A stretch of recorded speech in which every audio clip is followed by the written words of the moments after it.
So, hello guys.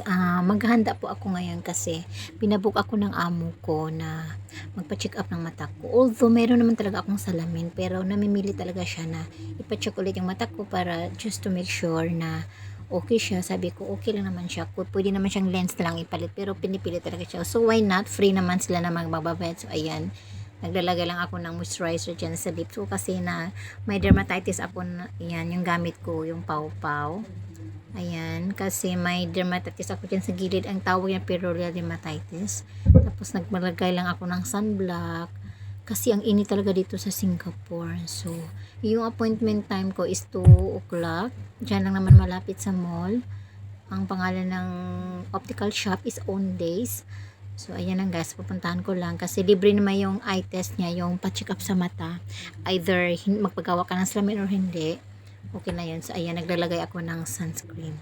Yan talagang ginagamit ko, Cosrx na yung aloe vera. Maganda yan siya guys, kasi hindi siya nagka-white cast.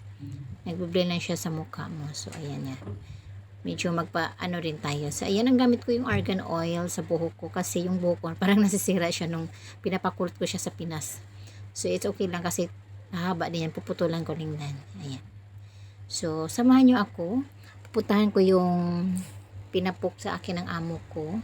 Libre naman sila nagbabayad. So, why not? So, we just grab the opportunity kasi hindi lahat ng amo na ganito. So, let's go guys!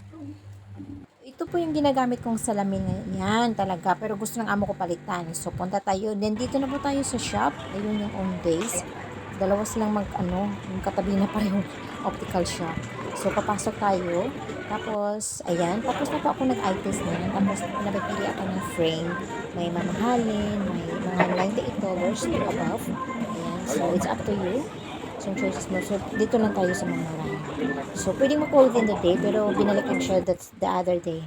So, ayan, nakuha ko na. Kinuha ko na siya. I think, kinuha ko siya ng Sunday. Nagpunta ko doon Friday. So, ayan.